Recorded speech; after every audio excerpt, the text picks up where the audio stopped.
നമ്മുടെ പബ്ലിക് അഡ്മിനിസ്ട്രേഷനിൽ first module എന്ന് പറയുന്നത് ഇൻട്രൊഡക്ഷൻ ടു പബ്ലിക് അഡ്മിനിസ്ട്രേഷൻ എന്നൊരു ഭാഗമാണ്. ഇതിൽ നമ്മൾ ഡിസ്കസ് ചെയ്യാൻ പോകുന്നത് പബ്ലിക് അഡ്മിനിസ്ട്രേഷന്റെ മീനിങ്ങിനെ കുറിച്ച് പറയുന്നുണ്ട്.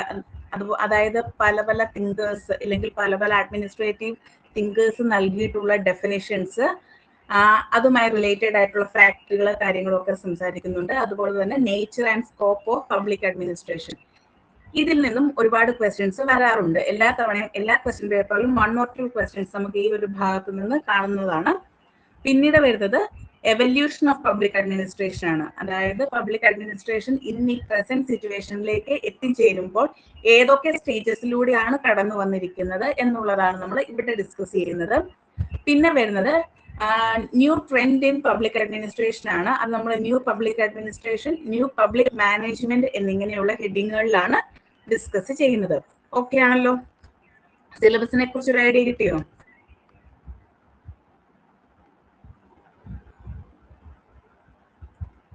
ഓക്കെ ആണല്ലോ അല്ലേ? ഓക്കെ, അപ്പൊ നമുക്ക് നമ്മുടെ സ്റ്റഡീസിലേക്ക് പോകാം.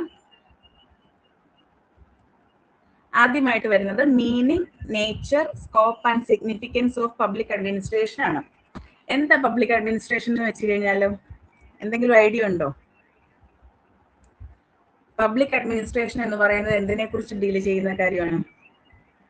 ചാറ്റ് ബോക്സിൽ കമന്റ് ചെയ്യൂ.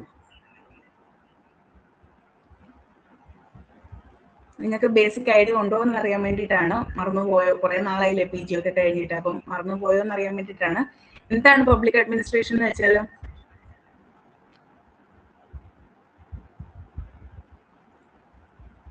എന്തെങ്കിലും ഐഡിയ?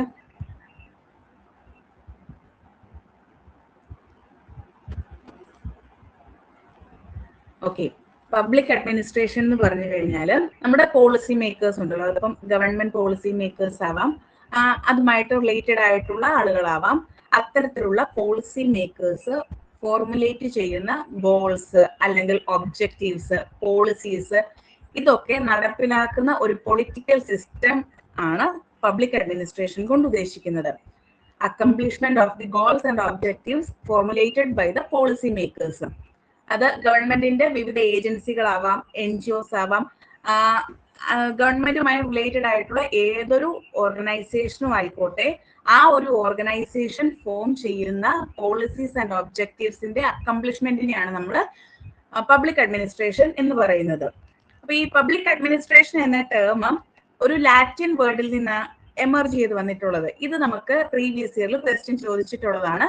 അഡ്മിനിസ്ട്രേഷൻ എന്ന വാക്കിന്റെ ഉത്ഭവം എവിടെ നിന്നാണ്? പബ്ലിക് അഡ്മിനിസ്ട്രേഷൻ എന്ന വാക്ക് അഡ്മിനിസ്ട്രേഷൻ, പബ്ലിക് എന്നിങ്ങനെ രണ്ട് വാക്കിന്റെ കോമ്പിനേഷൻസ് ആണ്. അപ്പോൾ ഇതിൽ അഡ്മിനിസ്ട്രേഷൻ എന്നുള്ള ഒരു വാക്ക് ലാറ്റിൻ വേർഡ് ആയിട്ടുള്ള അഡ് ആൻഡ് മിനിസ്ട്രേർ എന്നിങ്ങനെയുള്ള രണ്ട് വേർഡ്സിൽ നിന്നാണ് എമർജ് ചെയ്ത് വന്നിട്ടുള്ളത്. അതിന്റെ മീനിങ് എന്ന് പറയുന്നത് to serve or to manage എന്നുള്ളതാണ്. അപ്പോൾ പബ്ലിക് അഡ്മിനിസ്ട്രേഷൻ എന്നതുകൊണ്ട് ഉദ്ദേശിക്കുന്നത് ജനങ്ങളെ സേവിക്കുക അല്ലെങ്കിൽ ടു സെർവ് ദ പീപ്പിൾ എന്നുള്ളതാണ് പബ്ലിക് അഡ്മിനിസ്ട്രേഷൻ കൊണ്ട് ഉദ്ദേശിക്കുന്നത്. ഈ പബ്ലിക് അഡ്മിനിസ്ട്രേഷനുമായിട്ട് അസോസിയേറ്റ് ചെയ്തിട്ട് നമുക്ക് കുറച്ച് കീ ഫേസസ് മനസ്സിലാക്കാനുണ്ട്. ഒന്നാമതായിട്ട് പറയുന്നത് പബ്ലിക് അഡ്മിനിസ്ട്രേഷൻ എന്ന് പറഞ്ഞാൽ എന്തൊക്കെയാണ് എന്നുള്ളതാണ്. അതിൽ first one government in action, അതായത് നിലവിൽ അധികാരത്തിലുള്ള ഗവൺമെന്റ് നടപ്പിലാക്കുന്ന പോളിസീസ് ഒക്കെ ഉൾക്കൊള്ളുമ്പോൾ അത് പബ്ലിക് അഡ്മിനിസ്ട്രേഷന്റെ അണ്ടറിൽ വരും. അതുപോലെ തന്നെ നമ്മുടെ എക്സിക്യൂട്ടീവ് ഏജൻസീസ്, ലെജിസ്ലേച്ചർ നടപ്പിലാക്കിയില്ലെങ്കിൽ ഫോർമുലേറ്റ് ചെയ്തിട്ടുള്ള പോളിസീസ് നടപ്പിലാക്കുന്ന ഏജൻസീസ് ആണ്. അപ്പോൾ ഇവിടെ നമുക്ക് ബ്യൂറോക്രാറ്റ്സ് വരും, അതുപോലെ തന്നെ മറ്റ് അസോസിയേറ്റഡ് ഏജൻസീസ് വരും. ഇവരുടെയൊക്കെ മെഷീനറി സിസ്റ്റംസ് ഒക്കെ പബ്ലിക് അഡ്മിനിസ്ട്രേഷന്റെ ഭാഗമായിട്ട് വരും. അതുപോലെ തന്നെ പബ്ലിക് സർവീസ് ഡെലിവറി എന്ന് വെച്ച് കഴിഞ്ഞാൽ സാധാരണക്കാരായിട്ടുള്ള അല്ലെങ്കിൽ ജനങ്ങൾക്ക് ആവശ്യമായിട്ടുള്ള സർവീസസ് പ്രൊവൈഡ് ചെയ്യുക എന്നുള്ളതും പബ്ലിക് അഡ്മിനിസ്ട്രേഷന്റെ അണ്ടറിൽ വരുന്ന ഒരു കോൺസെപ്റ്റ് ആണ്. ഇത് ബേസിക് ആയിട്ട് മനസ്സിലാക്കേണ്ട കാര്യം. ഇവിടെ നിന്ന് നമുക്ക് ഒരു ക്വസ്റ്റ്യൻ ആണ് കിട്ടുക. ഒന്നാമത്തെ ക്വസ്റ്റ്യൻ എന്ന് പറയുന്നത് പബ്ലിക് അഡ്മിനിസ്ട്രേഷനിലെ അഡ്മിനിസ്ട്രേഷൻ എന്ന ടേം എവിടെ നിന്നാണ് എമർജ് ചെയ്ത് വരുന്നത്? അത് ലാറ്റിൻ വേർഡ് ആണ്. ഇത് ഓൾറെഡി ചോദിച്ചിട്ടുള്ളതാണ്. എവിടെ നിന്നാണ് പബ്ലിക് അഡ്മിനിസ്ട്രേഷന്റെ ടേമിന്റെ ഒറിജിൻ എന്നുള്ളത്. ലാറ്റിൻ വേർഡ് ആയിട്ടുള്ള അഡ് ആൻഡ് മിനിസ്ട്രേർ എന്ന് പറയുന്ന രണ്ട് വേർഡ്സിൽ നിന്നാണ് പബ്ലിക് അഡ്മിനിസ്ട്രേഷൻ എമർജ് ചെയ്ത് വന്നിട്ടുള്ളത്. ഇനി വളരെ ഇമ്പോർട്ടന്റ് ആയിട്ടുള്ള ഒരു കാര്യം എന്ന് പറയുന്നത് ഡെഫിനിഷൻസ് ഓഫ് പബ്ലിക് അഡ്മിനിസ്ട്രേഷൻ ആണ്. നമുക്കറിയാം നമ്മൾ PG ഒക്കെ പഠിച്ച സമയത്ത് വളരെ വാസ്റ്റ് ആയിട്ട് അല്ലെങ്കിൽ വളരെ ഡീറ്റെയിൽ ആയിട്ടുള്ള ഡെഫിനേഷൻസ് ആയിരിക്കും പഠിച്ചിട്ടുണ്ടാവുക. പക്ഷെ നമുക്കിവിടെ ഒബ്ജക്റ്റീവ് ടൈപ്പ് ക്വസ്റ്റ്യൻസ് ആണ്. അതുകൊണ്ട് തന്നെ ഈ എലാബറേറ്റഡ് ആയിട്ടുള്ള ഡെഫിനേഷൻസും കാര്യങ്ങളൊന്നും പഠിക്കേണ്ട. അതിലെ കീ വേർഡ്സ് മാത്രം പഠിച്ചാൽ മതി. അതുകൊണ്ട് ആ ഒരു കീ ടേമുകൾ മാത്രമാണ് ഞാൻ ഇവിടെ ഇൻക്ലൂഡ് ചെയ്തിരിക്കുന്നത്. അപ്പൊ ഈ പറയുന്ന ഡെഫിനേഷൻസ് ഒക്കെ തന്നിട്ട് ഇതാരാണ് പറഞ്ഞിരിക്കുന്നത് എന്നുള്ള രീതിയിൽ ക്വസ്റ്റ്യൻസ് നമുക്ക് കാണാറുണ്ട്. അപ്പോൾ ഈ ഡെഫിനേഷൻസ് ഒക്കെ നിങ്ങൾ മനസ്സിലാക്കി വെക്കുക. കീ ടേംസ് മാത്രം ഓർത്ത് വെക്കുക. ഫുള്ളായിട്ട് പഠിക്കേണ്ട കീ ടേംസ് മാത്രം ഓർത്ത് വെക്കുക. ഒന്നാമതായിട്ട് പറയുന്നത് നമ്മുടെ വുഡ്രോ വിൽസൺ ആണ്. വുഡ്രോ വിൽസനെ നമ്മൾ ഫാദർ ഓഫ് പബ്ലിക് അഡ്മിനിസ്ട്രേഷൻ എന്നാണ് അറിയപ്പെടുന്നത്.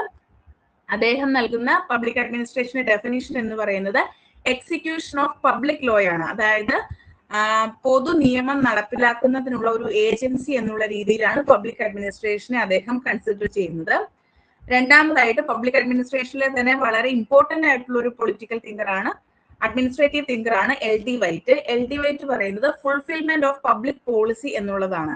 അതായത് ജനങ്ങൾക്ക് ആവശ്യമായിട്ടുള്ള പോളിസീസ് രൂപീകരിക്കുന്നു. ആ പോളിസീസ് രൂപീകരിച്ചിരിക്കുന്നത് കൃത്യമായിട്ട് ജനങ്ങളിലേക്ക് എത്തിച്ചേർക്കുക. അതാണ് പബ്ലിക് അഡ്മിനിസ്ട്രേഷൻ കൊണ്ട് ഉദ്ദേശിക്കുന്നത്. മൂന്നാമതായിട്ട് പറയുന്നത് സൈമൺ, ഹെർബർട്ട് സൈമൺ ആണ്. ഹെർബർട്ട് സൈമണിന്റെ ഒപ്പീനിയനിൽ പബ്ലിക് അഡ്മിനിസ്ട്രേഷൻ എന്നതുകൊണ്ട് ഉദ്ദേശിക്കുന്നത് it is the activities of the executive branch. അതായത് നമുക്കറിയാം ഗവൺമെന്റിന് 3 ഏജൻസീസ് ഉണ്ട്. ലെജിസ്ലേച്ചർ ഉണ്ട്, എക്സിക്യൂട്ടീവ് ഉണ്ട്, ജുഡീഷ്യറി ഉണ്ട്.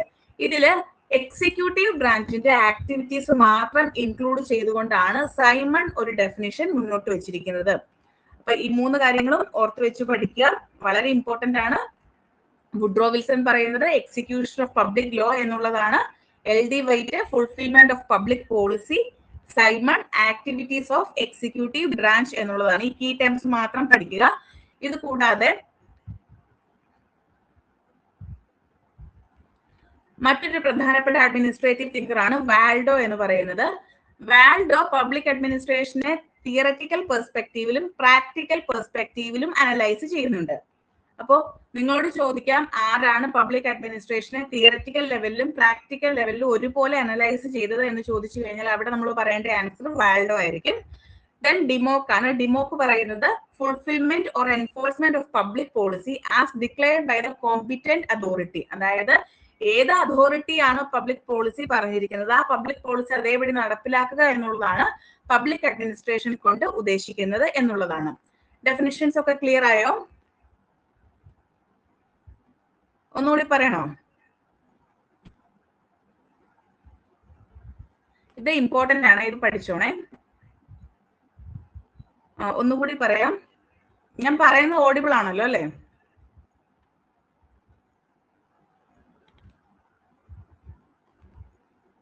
ഓക്കെ. ഇവിടെ ഓർത്ത് വെക്കേണ്ട കാര്യം ഒന്നെന്ന് പറയുന്നത് അഡ്മിനിസ്ട്രേഷന്റെ ഒറിജിനെ കുറിച്ചാണ്. അഡ്മിനിസ്ട്രേഷൻ ഒറിജിൻ ചെയ്ത് വന്നിരിക്കുന്നത് ലാറ്റിൻ വേർഡ്സ് ആയിട്ടുള്ള അഡ് അഡ്മിനിസ്ട്രേറ്റർ എന്ന് പറയുന്ന 2 വേർഡ്സിൽ നിന്നാണ്. മീനിങ് ടു സെർവ് അല്ലെങ്കിൽ ടു മാനേജ് എന്നുള്ളതാണ്. പിന്നെ വരുന്ന ഡെഫിനിഷൻസ് ആണ്. വുഡ്രോ വിൽസൺ ആണ് ഫസ്റ്റ് ഡെഫിനിഷൻ കൊടുത്തിട്ടാണ് ഫുൾഫിൽമെന്റ് ഓഫ് പബ്ലിക് പോളിസി എന്നുള്ളതാണ്. ദെൻ സൈമൺ ആണ് ആക്ടിവിറ്റീസ് ഓഫ് എക്സിക്യൂട്ടീവ് ബ്രാഞ്ച് എന്നുള്ളതാണ് സൈമൺ നൽകിയിരിക്കുന്ന ഡെഫിനിഷൻ. ദെൻ വാൽഡോ ആണ്. വാൽഡോ പറയുന്നത് പബ്ലിക് അഡ്മിനിസ്ട്രേഷനെ തിയററ്റിക്കൽ പെർസ്പെക്റ്റീവിലും പ്രാക്ടിക്കൽ സെൻസിലുമാണ് അദ്ദേഹം അനലൈസ് ചെയ്യുന്നത്. Dimock fulfilment or enforcement of public policy as declared by the competent authority. So definitions clear ആയോ? ഇത് വളരെ വളരെ ഇമ്പോർട്ടന്റ് ആണ് കേട്ടോ. ഒരുപാട് തവണ ഈ ക്വസ്റ്റ്യൻസ് ചോദിച്ചിട്ടുണ്ട്. ഇതിൽ ഓരോരുത്തരും പറഞ്ഞിരിക്കുന്നത് ആരാണ് പറഞ്ഞിരിക്കുന്നത് എന്നുള്ള രീതിയിൽ ചോദിച്ചിട്ടുണ്ട്. മിക്കതും LD വൈറ്റിന്റെ ഡെഫിനേഷനിലാണ് നമ്മൾ കാണുന്നത്. സോ ഇതൊന്ന് ഫോക്കസ് ചെയ്തോളുക. ദെൻ അടുത്ത ടോപ്പിക്കിലേക്ക് പോകട്ടെ.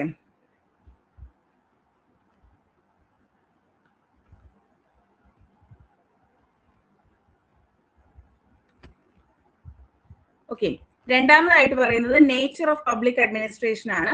നേച്ചർ ഓഫ് പബ്ലിക് അഡ്മിനിസ്ട്രേഷൻ എന്ന് പറഞ്ഞാൽ പബ്ലിക് അഡ്മിനിസ്ട്രേഷൻ നമ്മൾ ഏതൊക്കെ രീതിയിൽ കൺസിഡർ ചെയ്യുന്നു, ഇല്ലെങ്കിൽ ഇതിന്റെ സ്വഭാവം എന്താണ് എന്നുള്ളതാണ്. ഇവിടെ വളരെ ക്രിസ്പ് ആയിട്ടുള്ള കാര്യങ്ങളാണ് പറയുന്നത്. ഡീറ്റെയിൽ ആയിട്ടുള്ള ഒരു അനാലിസിസ് ആണ് ഇവിടെ നടക്കുന്നത് എങ്കിലും നമ്മൾ ഇവിടെ വളരെ ഷോർട്ട് ആയിട്ടുള്ള അബ്രിവിയേറ്റഡ് ആയിട്ടുള്ള ഒരു സ്റ്റഡീസ് ആണ് നമ്മൾ ഇവിടെ ഫോക്കസ് ചെയ്യുന്നത്. അതുകൊണ്ട് തന്നെ നേച്ചർ ഓഫ് പബ്ലിക് അഡ്മിനിസ്ട്രേഷന്റെ അണ്ടറിൽ ഫസ്റ്റ് ആയിട്ട് വരുന്നത് ഇതൊരു ആക്ടിവിറ്റി ആണ് എന്നുള്ളതാണ്. പബ്ലിക് അഡ്മിനിസ്ട്രേഷൻ എന്ന് പറയുന്നത് ഒരു ആക്ടിവിറ്റിയാണ്. അതായത് ഏതെങ്കിലും ഒരു ഓർഗനൈസേഷനിൽ നടക്കുന്ന മാനേജീരിയൽ ആയിട്ടുള്ള, ക്ലറിക്കൽ ആയിട്ടുള്ള, ടെക്നിക്കൽ ആയിട്ടുള്ള കാര്യങ്ങളുടെ ഒരു ആക്ടിവിറ്റിയാണ് ഏതെന്ന് പറയുന്നത് പബ്ലിക് അഡ്മിനിസ്ട്രേഷൻ എന്ന് പറയുന്നത്.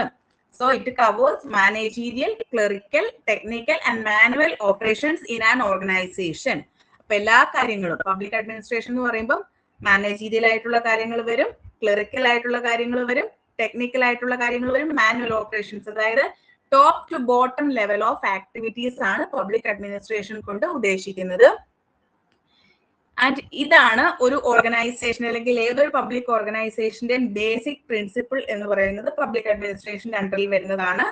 മാനേജ്മെന്റൽ പെർസ്പെക്റ്റീവിലും ഇത് ഉപയോഗിക്കാറുണ്ട്. അപ്പൊ ഇതൊരു ആക്ടിവിറ്റിയാണ്. Management activities, clerical activities, technical ആക്ടിവിറ്റീസിന്റെ എല്ലാം ഒരു സം ടോട്ടൽ ആയിട്ടാണ് നമ്മൾ പബ്ലിക് അഡ്മിനിസ്ട്രേഷനെ കൺസിഡർ ചെയ്യുന്നത്. രണ്ടാമതായിട്ട് പറയുന്നത് public administration as A discipline ആണ്. അതായത് ഒരു സബ്ജക്ട് എന്ന രീതിയിൽ എങ്ങനെയാണ് നമ്മൾ പബ്ലിക് അഡ്മിനിസ്ട്രേഷനെ കൺസിഡർ ചെയ്യുന്നത്. പബ്ലിക് അഡ്മിനിസ്ട്രേഷൻ എന്ന് പറയുന്നത് ജസ്റ്റ് പൊളിറ്റിക്കൽ സയൻസിലെ മാത്രം ഒരു സബ്ജക്ട് ഒന്നുമല്ല.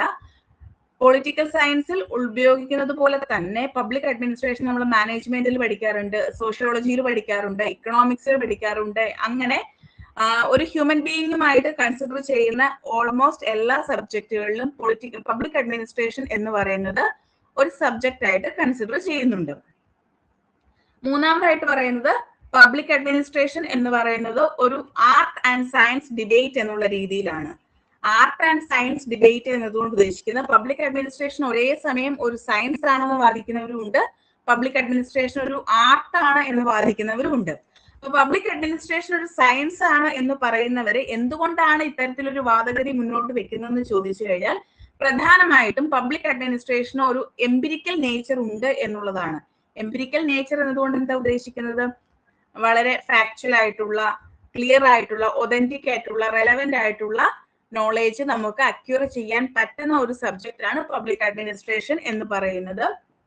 അതുപോലെ തന്നെ ഓർഗനൈസേഷൻ, അത് ഏത് ടൈപ്പ് ഓഫ് ഓർഗനൈസേഷൻ ആയാലും അവിടെ ഒരു യൂണിവേഴ്സൽ പ്രിൻസിപ്പിൾ ഉണ്ടാകും. അത്തരത്തിലൊരു യൂണിവേഴ്സൽ പ്രിൻസിപ്പിൾ നോർമലി ഒരു ഓർഗനൈസേഷനിൽ ഫോളോ ചെയ്യുന്നത് ഏതാ? എല്ലാ ഓർഗനൈസേഷനിലും നമ്മൾ ഒരു യൂണിവേഴ്സൽ പ്രിൻസിപ്പിൾ ഫോളോ ചെയ്യാറുണ്ടോ? ഓൾമോസ്റ്റ് എല്ലാ ഗവൺമെന്റൽ ഓർഗനൈസേഷൻസ്, പബ്ലിക് ഓർഗനൈസേഷൻസിലെല്ലാം തന്നെ നമ്മൾ ഫോളോ ചെയ്യുന്നുണ്ട്. അത്തരത്തിലുള്ള പ്രിൻസിപ്പിളിന്റെ പേര് നിങ്ങൾ പഠിച്ചിട്ടില്ല. എന്താണ് ആ യൂണിവേഴ്സൽ പ്രിൻസിപ്പിൾ?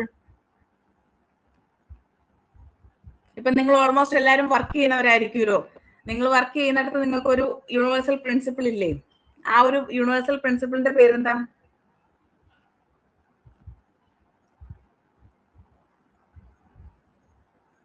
ഹയറാർക്കിക്കൽ സ്ട്രക്ചർ നമ്മൾ പഠിച്ചിട്ടില്ലേ? ഹയറാർക്കി എന്നതുകൊണ്ട് ഉദ്ദേശിക്കുന്നത്. അപ്പൊ ഹയറാർക്കി എന്ന് പറയുന്നത് ഇത്തരത്തിലൊരു യൂണിവേഴ്സൽ പ്രിൻസിപ്പിൾ ആണ്.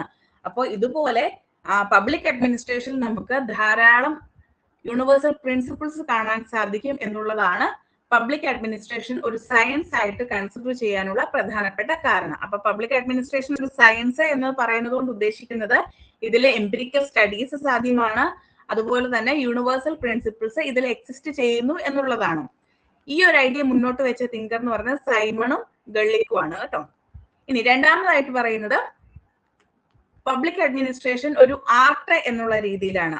ആർട്ട് എന്നതുകൊണ്ട് ഉദ്ദേശിക്കുന്നത് ബേസിക് ആയിട്ട് നമ്മൾ ഹ്യൂമൻ ബീയിങ്സ് ആയിട്ട് അല്ലെങ്കിൽ എന്താണ് ഹ്യൂമൻ ബിഹേവിയറുമായിട്ട് ബന്ധപ്പെട്ടിട്ട്, ഡിസിഷൻ മേക്കിങ്ങുമായി ബന്ധപ്പെട്ടിട്ട്, ലീഡർഷിപ്പുമായി ബന്ധപ്പെട്ടിട്ട്, എത്തിക്സുമായിട്ട് ബന്ധപ്പെട്ടിട്ടൊക്കെയാണ് നമ്മൾ ആർട്ടായിട്ട് പബ്ലിക് അഡ്മിനിസ്ട്രേഷനെ പറയുന്നത്.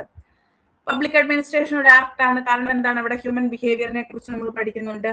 ഡിസിഷൻ മേക്കിംഗ് ആണ് ഇതിൽ പ്രധാനമായിട്ടും വരുന്ന കീ കോൺസെപ്റ്റ് എന്ന് പറയുന്നത്. ലീഡർഷിപ്പിനെ കുറിച്ച് ഇവിടെ പറയുന്നുണ്ട്. നമ്മളിപ്പോൾ ഹയറാർക്കിക്കൽ സ്ട്രക്ചർ പറഞ്ഞാലും ഓരോ ഹയറാർക്കിയിലും നമുക്ക് ഓരോ ലീഡർഷിപ്പ് കാണാൻ സാധിക്കില്ലേ? അതുപോലെ തന്നെ ഓരോ ഓർഗനൈസേഷനിലെ എത്തിക്സുകളില്ലേ? അത്തരത്തിലുള്ള എത്തിക്സുകൾ നമുക്ക് കാണാൻ സാധിക്കും. അതുകൊണ്ട് തന്നെ പബ്ലിക് അഡ്മിനിസ്ട്രേഷൻ ഒരു ആർട്ടായിട്ടും കൺസിഡർ ചെയ്യുന്നു. വിച്ച് മീൻസ് പബ്ലിക് അഡ്മിനിസ്ട്രേഷൻ ഒരേ സമയം ഒരു ആർട്ടുമാണ്, അതുപോലെ തന്നെ സയൻസുമാണ് എന്നുള്ളതാണ് നമ്മൾ ഇവിടെ പഠിക്കുന്നത്. നെക്സ്റ്റ് പറയുന്നത് സ്കോപ്പ് ഓഫ് പബ്ലിക് അഡ്മിനിസ്ട്രേഷൻ ആണ്. ഇതൊരു ഇമ്പോർട്ടന്റ് ഭാഗമാണ്. ഈ സ്കോപ്പ് ഓഫ് പബ്ലിക് അഡ്മിനിസ്ട്രേഷന്റെ തിങ്കേഴ്സിനെ ചോദിക്കാറുണ്ട്. അഡ്മിനിസ്ട്രേറ്റീവ് തിങ്കേഴ്സ് ഓരോ വ്യൂവും പറഞ്ഞിരിക്കുന്നത് ആരാണ് എന്ന് ചോദിക്കാറുണ്ട്. സോ സ്കോപ്പ് ഓഫ് പബ്ലിക് അഡ്മിനിസ്ട്രേഷനിൽ ഫസ്റ്റ് വരുന്നത് ബ്രോഡ് വ്യൂ ആണ്. ബ്രോഡ് എന്ന് പറയുമ്പോൾ വിശാലമായിട്ടുള്ള വ്യൂ ആണ്. അതിനെ നമ്മൾ integral view of public administration എന്നാണ് പറയുന്നത്. ബ്രോഡ് വ്യൂ ആവുമ്പോൾ തന്നെ നമുക്കറിയാം അത് വിശാലമാണ് എന്നതുകൊണ്ട് ഉദ്ദേശിക്കുന്നത് അതിനകത്ത് എല്ലാ ടൈപ്പ് ഓഫ് ആക്ടിവിറ്റീസും ഇൻക്ലൂഡഡ് ആകുന്നു എന്നുള്ളതാണ്. നമ്മൾ ആദ്യമേ പറഞ്ഞല്ലോ, പബ്ലിക് അഡ്മിനിസ്ട്രേഷൻ എന്ന് പറഞ്ഞു കഴിഞ്ഞാൽ മാനേജീരിയൽ ആക്ടിവിറ്റീസ് ഉണ്ട്, ക്ലറിക്കൽ ആക്ടിവിറ്റീസ് ഉണ്ട്, മാനുവൽ ആക്ടിവിറ്റീസ് ഉണ്ട്. ഇങ്ങനെ ഒരു ഓർഗനൈസേഷനിൽ വരുന്ന എല്ലാ ആക്ടിവിറ്റീസും ഇൻക്ലൂഡഡ് ആയിട്ടുള്ള ഒന്നാണ് പബ്ലിക് അഡ്മിനിസ്ട്രേഷൻ എന്ന് പറയുന്നത്.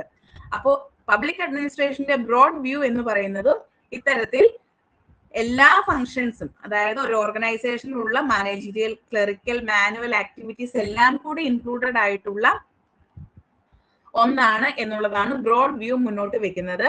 ആൻഡ് ഈ ഒരു കോൺസെപ്റ്റ് മുന്നോട്ട് കൊണ്ടുവന്നിട്ടുള്ള അഡ്മിനിസ്ട്രേറ്റീവ് തിങ്കേഴ്സ് ആണ് LD വൈറ്റ്, ഡിമോക്ക് തുടങ്ങിയവര്. നോർമലി നമ്മൾ LD വൈറ്റിനെ ഡിമോക്കിനെയാണ് പഠിക്കുന്നതെങ്കിലും പ്രീവിയസ് ഇയർ ക്വസ്റ്റ്യനിൽ ഒരു എക്സ്ട്രാ ആളെയും കൂടെ നമ്മൾ കാണുന്നുണ്ട്. അത് നമ്മൾ PYQ ഡിസ്കസ് ചെയ്യുമ്പോൾ പറയുന്നതായിരിക്കും. രണ്ടാമതായിട്ട് പറയുന്നത് നാരോ വ്യൂ ആണ്. നാരോ വ്യൂവിനെ പൊതുവെ നമ്മൾ പറയുന്നത് മാനേജീരിയൽ വ്യൂ എന്നാണ്. മാനേജീരിയൽ വ്യൂവിൽ വരുന്നത് ടോപ്പ് പേഴ്സൺസിന്റെ ആക്ടിവിറ്റീസ് മാത്രമായിരിക്കും. അതായത് എക്സിക്യൂട്ടീവ് ബ്രാഞ്ചിന്റെ അല്ലെങ്കിൽ ഏറ്റവും ടോപ്പ് അതോറിറ്റിയുടെ ആക്ടിവിറ്റീസ് മാത്രമായിരിക്കും മാനേജീരിയൽ വ്യൂവിൽ വരുന്നത്. ആൻഡ് ഈ വ്യൂ മുന്നോട്ട് വെക്കുന്ന ഒരു പ്രധാനപ്പെട്ട കോൺസെപ്റ്റ് ഉണ്ട്, നിങ്ങൾ കേട്ടിട്ടുണ്ടാവും, പോസ്റ്റ് ഡെക്കോർബ് എന്ന് പറയും. ലൂതർ ഗള്ളിക്കിന്റെ ഒരു കോൺസെപ്റ്റ് ആണ് പോസ്റ്റ് ഡെക്കോർബ്. വളരെ ഇമ്പോർട്ടന്റ് ആണ്. അതിന്റെ എക്സ്പാൻഷൻസ് ചോദിക്കാറുണ്ട്, ഇതാരാണ് മുന്നോട്ട് കൊണ്ടുവന്നത് എന്നൊക്കെ ചോദിക്കാറുണ്ട്. പോസ്റ്റ് ഡെക്കോർബ് നമ്മൾ പറയും. മാനേജീരിയൽ വ്യൂവിലാണ് പോസ്റ്റ് ഡെക്കോർബ് വരുന്നത് എന്നുള്ളത് ഇപ്പൊ ഒന്ന് ഓർത്ത് വെച്ചിരിക്കുക.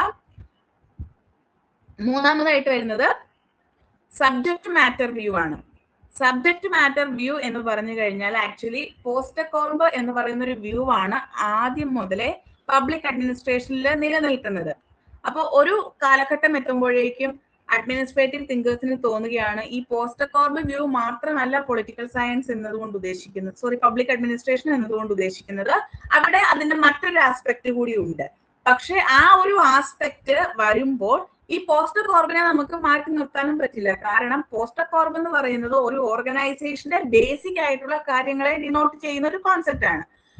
അപ്പോൾ പുതിയതായിട്ട് വന്നിട്ടുള്ള അല്ലെങ്കിൽ റീസെന്റ് ട്രെൻഡ് അനുസരിച്ചിട്ട് പോസ്റ്റ് ഡെക്കോർബിനോടൊപ്പം തന്നെ വരുന്ന ഒരു വ്യൂ ആയിട്ടാണ്. ഓക്കെ, ഇപ്പൊ പറഞ്ഞ ഒന്നുകൂടെ പറയണോ? സ്പീഡ് കൂടുന്നുണ്ടെങ്കിൽ പറയണേ.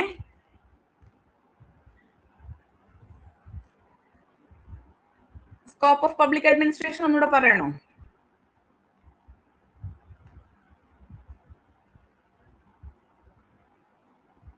Okay,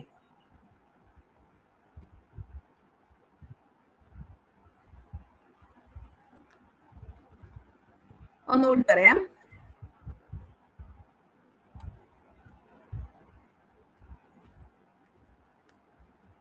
scope of public administration എന്ന് പറയുമ്പോൾ നമ്മൾ ഏതൊക്കെ പെർസ്പെക്റ്റീവിലാണ് ഈ പബ്ലിക് അഡ്മിനിസ്ട്രേഷനെ നിർവചിക്കുന്നത്, അല്ലെങ്കിൽ അതിനെ നമ്മൾ കാണുന്ന കാഴ്ചപ്പാടുകൾ ഏതൊക്കെയാണ് എന്നുള്ളതാണ് പ്രധാനമായിട്ടും വരുന്നത്. ഇതില് നമുക്ക് പ്രധാനപ്പെട്ട 3 വ്യൂസ് ആണ് വരുന്നത്. ഒന്ന് ബ്രോഡ് വ്യൂ. ആ ബ്രോഡ് വ്യൂവിനെ നമ്മൾ ഇന്റഗ്രൽ വ്യൂ എന്ന് വിളിക്കുന്നു. രണ്ടാമത്തേത് നാരോ വ്യൂ, അതിനെ നമ്മൾ മാനേജീരിയൽ വ്യൂ എന്ന് വിളിക്കുന്നു. മൂന്നാമത്തേത് സബ്ജക്ട് മാറ്റർ വ്യൂ ആണ്. ഇതില് ബ്രോഡ് വ്യൂ അല്ലെങ്കിൽ ഇന്റഗ്രൽ വ്യൂ എന്നതുകൊണ്ട് ഉദ്ദേശിക്കുന്നത്, നോർമലി നമ്മൾ എന്താണ് പബ്ലിക് അഡ്മിനിസ്ട്രേഷനെ ഡിഫൈൻ ചെയ്യുന്നത്? All activities of the government അല്ലെങ്കിൽ ഓർഗനൈസേഷൻ എന്നുള്ള രീതിയിലാണ് നമ്മൾ പബ്ലിക് അഡ്മിനിസ്ട്രേഷനെ ഡിഫൈൻ ചെയ്യുന്നത്.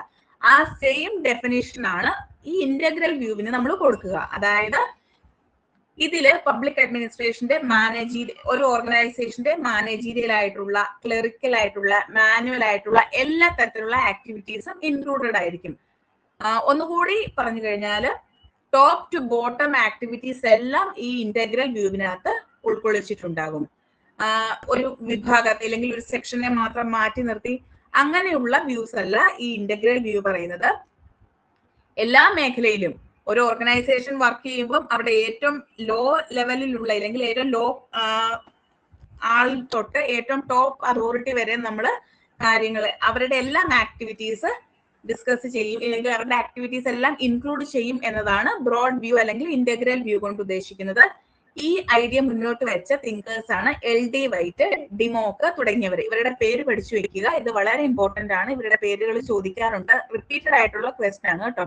ഒരു 2020 തൊട്ട് 2025 വരെ ഒരു 3 ടൈംസ് എങ്കിലും ഈ LD വൈറ്റിന്റെ പേര് ഇന്റഗ്രൽ വ്യൂ ആയിട്ട് അസോസിയേറ്റ് ചെയ്ത് ചോദിച്ചിട്ടുണ്ട്.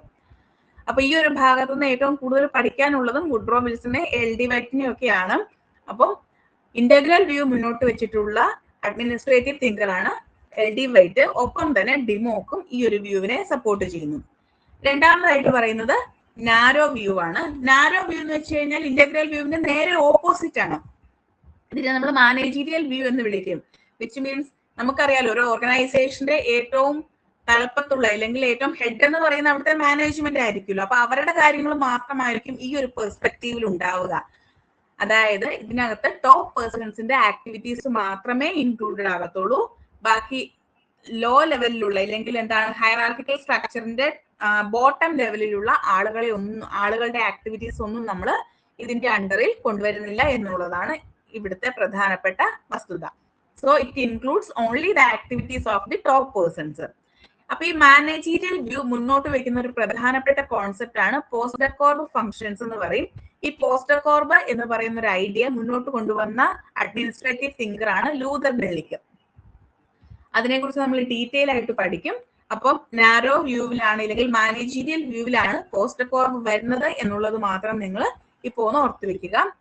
ഇനി സബ്ജക്ട് മാറ്റർ വ്യൂ ആണ് മൂന്നാമതായിട്ട് വരുന്നത്. സബ്ജക്ട് മാറ്റർ വ്യൂവിന്റെ പ്രത്യേകത എന്താണെന്ന് ചോദിച്ചു കഴിഞ്ഞാൽ, നമ്മൾ ആദ്യ കാലഘട്ടങ്ങളിൽ ഈ പബ്ലിക് അഡ്മിനിസ്ട്രേഷനെ കുറിച്ചുള്ള സ്റ്റഡീസ് ഒക്കെ തുടങ്ങിയ സമയത്താണ് ഈ പോസ്റ്റർ കോർബ് എന്ന് പറയുന്ന ഒരു ഐഡിയ കൊണ്ടുവരുന്നത്.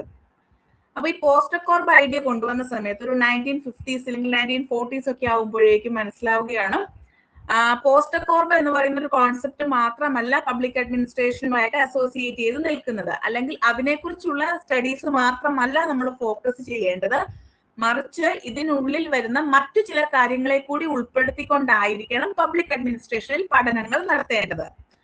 സോ പോസ്റ്റർ കോർബിനോടൊപ്പം തന്നെ നമുക്ക് എന്താ പറയാന്ന്, ഒരു നാണയത്തിന്റെ ഇരുവശങ്ങൾ എന്നൊക്കെ പറയുന്നത് പോലെ തന്നെ കൺസിഡർ ചെയ്യാവുന്ന ഒരു വ്യൂ ആണ് സബ്ജക്ട് മാറ്റർ വ്യൂ എന്ന് പറയുന്നത്. പോസ്റ്റർ കോർബും വേണം, ഒപ്പം തന്നെ സബ്ജക്ട് മാറ്റർ വ്യൂവും വേണം എന്നുള്ളതായിരുന്നു റീസെന്റ് ആയിട്ട് വന്നിട്ടുള്ള ട്രെൻഡ് എന്ന് പറയുന്നത്. സോ അങ്ങനെ വന്നപ്പോൾ സബ്ജക്ട് മാറ്റർ വ്യൂ എന്നുള്ള ഒരു കോൺസെപ്റ്റ് കൊണ്ടുവന്നു. അവര് ഇതിൽ പറയുന്നത് എന്താണെന്ന് ചോദിച്ചു കഴിഞ്ഞാൽ, ഒരു ഗവൺമെന്റ് എന്ന് പറഞ്ഞു കഴിഞ്ഞാൽ രണ്ട് പ്രധാനപ്പെട്ട കാര്യങ്ങളെ അസോസിയേറ്റ് ചെയ്തിട്ടാണ് നിലകൊള്ളുന്നത്. അതായത് വാട്ട് എന്ന് പറയുന്ന ഒരു കോൺസെപ്റ്റ് ഉണ്ട്, ഒപ്പം തന്നെ ഹൗ എന്നുള്ള ഒരു കോൺസെപ്റ്റും ഉണ്ട്. ഇതിൽ ഈ പോസ്റ്റർ കോർബ് ഐഡിയ മുന്നോട്ട് വെക്കുന്നത് ഹൗ എന്നുള്ള ഒരു കോൺസെപ്റ്റ് ആണ്. അതായത് ഒരു ഓർഗനൈസേഷൻ എങ്ങനെ പ്രവർത്തിക്കണം, ഇല്ലെങ്കിൽ അതിന്റെ ആക്ടിവിറ്റീസ് എങ്ങനെ ആയിരിക്കണം, അവിടെ ഏതൊക്കെ രീതിയിലാണ് ഹൈറാർക്കിക്കൽ സ്ട്രക്ചർ പോകേണ്ടത്, അങ്ങനെ ഹൗ എന്ന് പറയുന്ന ഒരു കോൺസെപ്റ്റ് മാത്രമാണ് പബ്ലിക് അഡ്മിനിസ്ട്രേഷനിൽ അതുവരെ നിലനിന്നിരുന്നത്. അതിൽ നിന്നും ഒരു ചേഞ്ച് എന്നുള്ള രീതിയിലാണ് സബ്ജക്ട് മാറ്റർ കൊണ്ടുവരുന്നത്. ഈ സബ്ജക്ട് മാറ്ററിൽ പ്രധാനമായിട്ടും ഡീൽ ചെയ്യുന്നത് വാട്ട് എന്ന് പറയുന്ന ഒരു കോൺസെപ്റ്റ് ആണ്. വാട്ട് എന്നതുകൊണ്ട് ഉദ്ദേശിക്കുന്നത് technical knowledge of A field എന്നതാണ്. അതായത് നമുക്ക് ഈ പറയുന്ന ഒരു ഓർഗനൈസേഷൻ പ്രവർത്തിക്കുമ്പം അതിന് കുറെ ടെക്നിക്കാലിറ്റീസ് ഉണ്ടല്ലോ, ആ ടെക്നിക്കാലിറ്റീസ് കൂടി ഇൻക്ലൂഡ് ചെയ്തുകൊണ്ടായിരിക്കണം പബ്ലിക് അഡ്മിനിസ്ട്രേഷനിൽ പഠിക്കേണ്ടത് എന്നുള്ളതാണ് ഇതുകൊണ്ട് ഉദ്ദേശിക്കുന്നത്. അപ്പം ഇതിനകത്ത് പ്രധാനമായിട്ടും 5 ബ്രാഞ്ചസിനെ കുറിച്ച് പറയുന്നുണ്ട്. ഒന്നാമത്തേത് ഓർഗനൈസേഷണൽ തിയറിയാണ്, അത് നമ്മൾ പഠിക്കും. മാക്സ് വെബറിന്റെ ഒക്കെ തിയറി നമ്മൾ പഠിക്കും. പിന്നെ പറയുന്നത് പബ്ലിക് പേഴ്സണൽ അഡ്മിനിസ്ട്രേഷൻ ആണ്, നമ്മൾ ബ്യൂറോക്രസിയെ കുറിച്ചൊക്കെ പഠിക്കും, സിവിൽ സർവൻസ് അങ്ങനെയുള്ള കാര്യങ്ങളൊക്കെ പഠിക്കുന്നു. അതുപോലെ തന്നെ പബ്ലിക് ഫിനാൻഷ്യൽ അഡ്മിനിസ്ട്രേഷൻ, നമ്മൾ ബഡ്ജറ്റിനെ കുറിച്ചൊക്കെ പഠിക്കുന്നു. അതുപോലെ കമ്പാരിറ്റീവ് ആൻഡ് ഡെവലപ്മെന്റ് അഡ്മിനിസ്ട്രേഷൻ, നിങ്ങൾ ഇക്കോളജിക്കൽ അപ്രോച്ച് എന്നൊക്കെ പറഞ്ഞ് പഠിച്ചിട്ടുണ്ടാകും. FW റിക്സിനെ ഒക്കെ നിങ്ങൾ കേട്ടിട്ടുണ്ടാകും. അപ്പൊ അത്തരത്തിലുള്ള തിയറീസ് ഒക്കെ പഠിക്കുന്നു. ഡെവലപ്മെന്റ് അഡ്മിനിസ്ട്രേഷനെ കുറിച്ച് പറയുന്നു. അതുപോലെ തന്നെ പബ്ലിക് പോളിസി അനാലിസിസ്, വളരെ റീസെന്റ് ആയിട്ടുള്ള ട്രെൻഡ് ആണ് പബ്ലിക് പോളിസി അനാലിസിസ് എന്നുള്ളത്. അപ്പൊ ഇത്തരത്തിലുള്ള മേഖലകൾ കൂടി ഇൻക്ലൂഡ് ചെയ്തുകൊണ്ടായിരിക്കണം പബ്ലിക് അഡ്മിനിസ്ട്രേഷൻ നിലനിൽക്കേണ്ടത് എന്നുള്ളതാണ് സബ്ജക്ട് മാറ്റർ വ്യൂ പറയുന്നത്. അതായത് എങ്ങനെ ഒരു ഓർഗനൈസേഷൻ പ്രവർത്തിക്കുന്നു എന്നതിനോടൊപ്പം തന്നെ അത് എന്തായിരിക്കണം എന്നുള്ള അതിന്റെ ഒരു ടെക്നിക്കൽ നോളജ് കൂടി ഒപ്പം ഉണ്ടാകണം എന്നുള്ളതാണ് സബ്ജക്ട് മാറ്റർ വ്യൂവിന്റെ പ്രധാനപ്പെട്ട ആസ്പെക്ട് എന്ന് പറയുന്നത്. ക്ലിയർ ആയോ? 3 വ്യൂസും ക്ലിയർ ആയോ? ഏതെങ്കിലും ഒന്നുകൂടെ പറയേണ്ടതുണ്ടോ? ഓക്കെ ആണോ?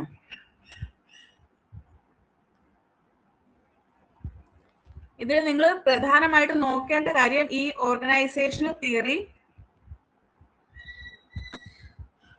അതുപോലെ personal administration, public financial administration, comparative development administration, public policy analysis. ഈ 5 ബ്രാഞ്ചസ് ആണ് സബ്ജക്ട് മാറ്ററിനകത്ത് പഠിക്കേണ്ടത്. ഒപ്പം തന്നെ ഈ ഒരു ഐഡിയ കൂടി, വാട്ട് എന്നുള്ളൊരു ഐഡിയ കൂടി നമ്മൾ നോക്കിക്കൊള്ളുക. ഓക്കെ, അപ്പൊ പോസ്റ്റ് കോർബ് എന്ന് പറഞ്ഞാൽ ഹൗ എന്നുള്ള ഒരു രീതിയാണ് ഫോളോ ചെയ്യുന്നതെങ്കിൽ സബ്ജക്ട് മാറ്ററിൽ വാട്ട് എന്നുള്ള ഒരു കോൺസെപ്റ്റ് ആണ് ഫോളോ ചെയ്യുന്നത് എന്ന് മാത്രം ഓർത്ത് വെക്കുക. ആൻഡ് ഇതിനകത്ത് 5 ബ്രാഞ്ചസ് ഉള്ള കാര്യം കൂടി ഒന്ന് മൈൻഡിൽ വെക്കുക. ഓക്കെ, ക്ലിയർ ആയോ? Scope of public administration clear ആയോ? ഓക്കെ ആണോ? ഓക്കെ, നെക്സ്റ്റ് ടോപ്പിക്കിലേക്ക് പോട്ടെ.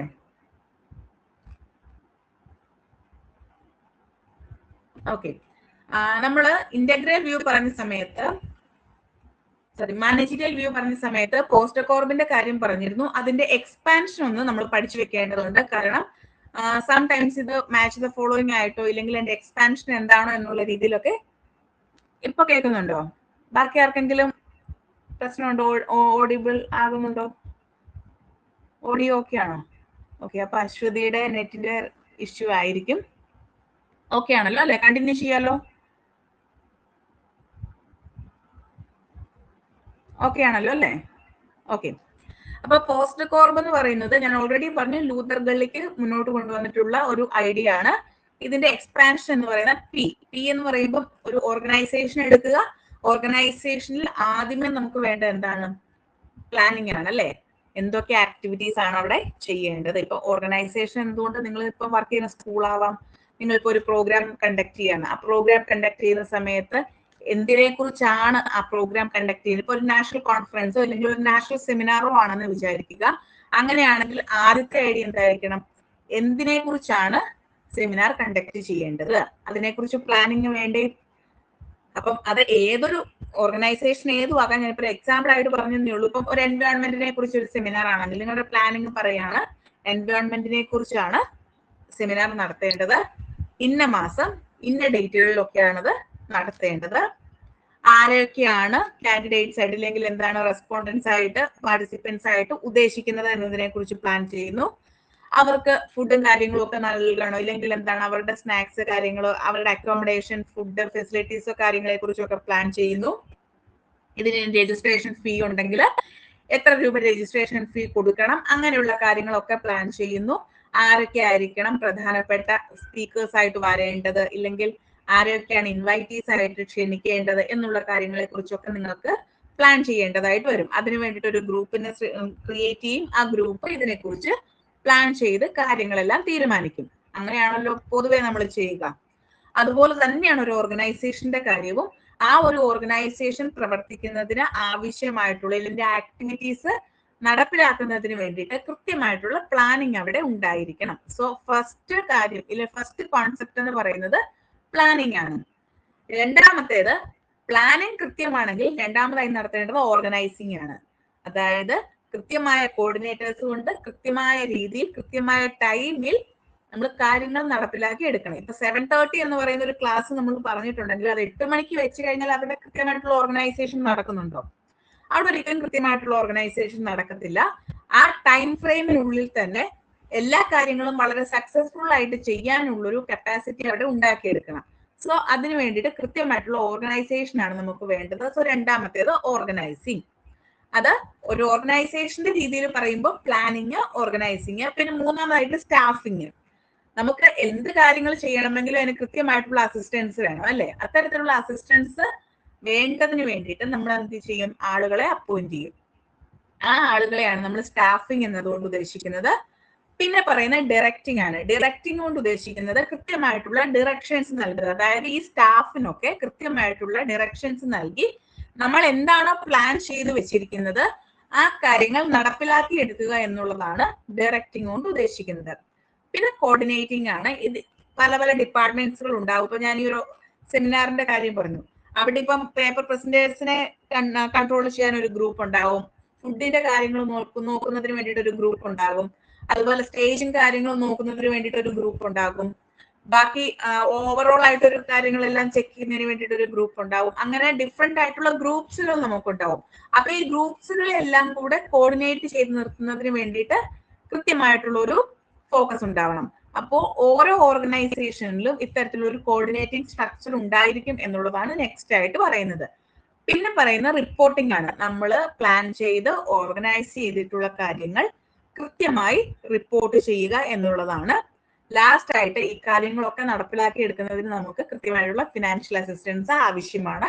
ആ ഫിനാൻഷ്യൽ അസിസ്റ്റൻസിനെ നമ്മൾ ബഡ്ജറ്റിംഗ് എന്ന് പറയും. അതായത് നമുക്ക് എത്ര രൂപ ചെലവായി, എത്ര രൂപയായിരുന്നു നമ്മൾ എസ്റ്റിമേറ്റ് എടുത്തിരുന്നത്, അങ്ങനെയുള്ള കാര്യങ്ങളെല്ലാം ഉൾക്കൊള്ളിച്ചുകൊണ്ട് ബഡ്ജറ്റിംഗ് നടത്തും. അപ്പോൾ ഇതാണ് ഒരു ഓർഗനൈസേഷന്റെ ബേസിക് ആയിട്ടുള്ള കോൺസെപ്റ്റുകൾ എന്ന് പറയുന്നത്. പോസ്റ്റർ കോർബൻ എന്നൊരു ഐഡിയയിലാണ് നമ്മളിത് പറയുക.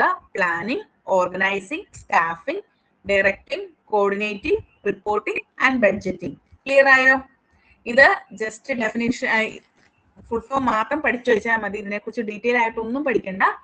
ഓരോന്നും എന്താണെന്നും ഇതാരാണ് പ്രൊപ്പൗണ്ട് ചെയ്തത് എന്നുള്ളത് മാത്രം പഠിച്ചാൽ മതി. നിങ്ങൾക്ക് കുറച്ച് ക്ലിയർ ആയിക്കോട്ടെ എന്ന് കരുതി ഞാൻ എക്സ്പാൻഡ് ചെയ്ത് പറഞ്ഞു എന്ന് മാത്രം. ഓക്കെ ആണല്ലോ? ക്ലിയർ ആയോ? ഒന്നുകൂടെ പറയണോ?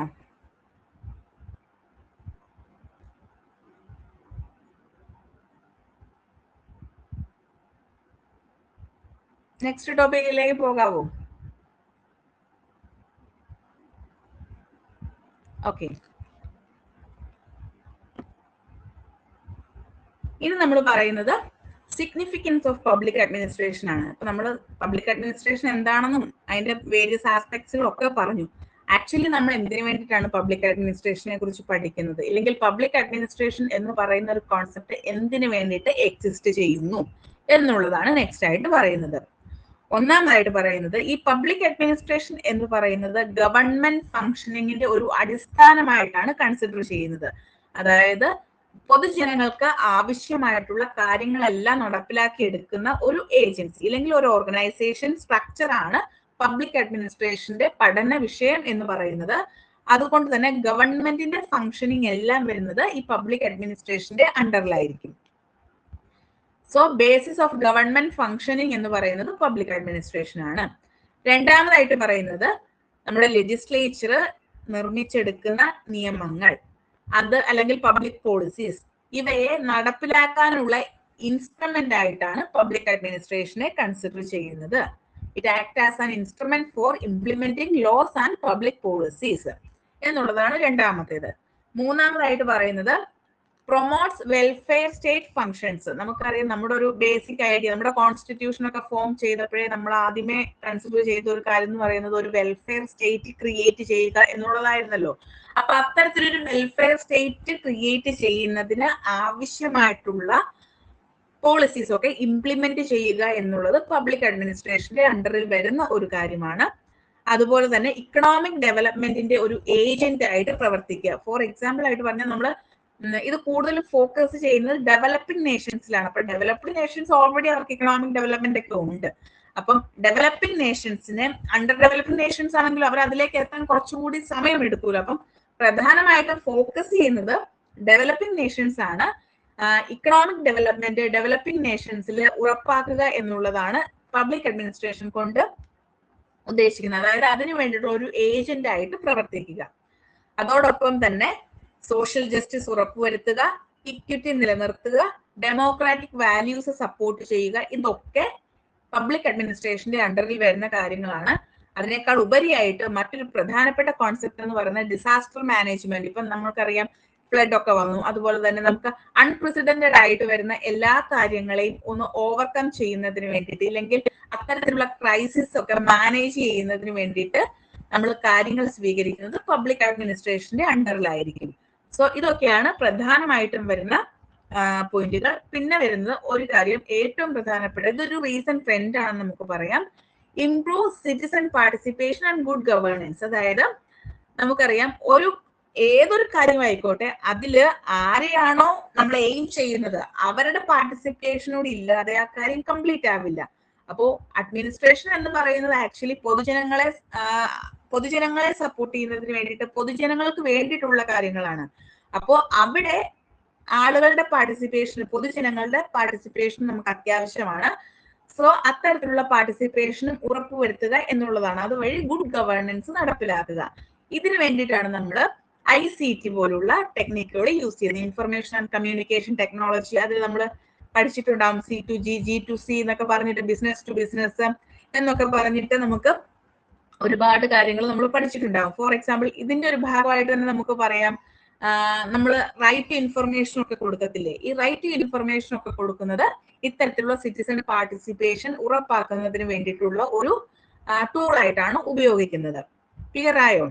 ഇപ്പോൾ പബ്ലിക് അഡ്മിനിസ്ട്രേഷൻ സിഗ്നിഫിക്കൻസ് എന്ന് പറഞ്ഞു കഴിഞ്ഞാൽ basis of government functioning, instrument for implementing laws and public policies, promotes welfare state functions, delivers essential services like health, education and safety. അത് പിന്നെ നമുക്ക് സ്വാഭാവികമായിട്ടും അറിയാവുന്ന കാര്യങ്ങളായതുകൊണ്ട് അത് പറഞ്ഞില്ലെങ്കിലും കുഴപ്പമില്ല, നിങ്ങൾക്ക് ജസ്റ്റ് റീഡ് ചെയ്യുമ്പോൾ കിട്ടും.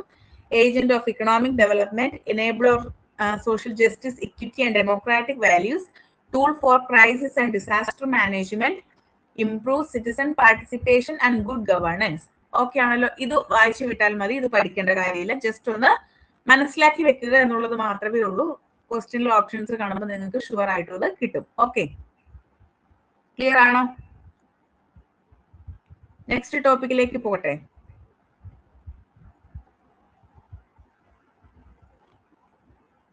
ഓക്കെ, ഇനിയുള്ളതാണ് നമ്മുടെ വളരെ പ്രധാനപ്പെട്ട ഒരു ടോപ്പിക്കാണ്. ഇതിൽ നിന്നും കുറച്ചധികം ക്വസ്റ്റ്യൻസ് കണ്ടുവരുന്നുണ്ട്. കുറച്ചധികം ക്വസ്റ്റ്യൻസ് എന്ന് പറഞ്ഞാലും റിപ്പീറ്റഡ് ക്വസ്റ്റ്യൻസ് ആണ്. അതുകൊണ്ട് തന്നെ നമ്മൾ പഠിച്ചു വെക്കുന്ന കാര്യങ്ങൾ ഡയറക്റ്റ് ആയിട്ട് തന്നെ ഇവിടെയും ചോദിക്കുന്നതായിരിക്കും. ഇത് നിങ്ങൾക്ക് വിസിബിൾ ആണല്ലോ അല്ലെ? ഒരു സ്ക്രീൻഷോട്ടിൽ നിന്ന് ഞാൻ ഫോട്ടോ എടുത്തിട്ടാണ് അറ്റാച്ച് ചെയ്തിരിക്കുന്നത്. അതുകൊണ്ട് വിസിബിലിറ്റിക്ക് കുറവൊന്നുമില്ലല്ലോ? വിസിബിൾ ആണോ? ബ്ലർ ആയിട്ടാണോ കാണുന്നത്? വായിക്കാൻ പറ്റുന്നുണ്ടോ?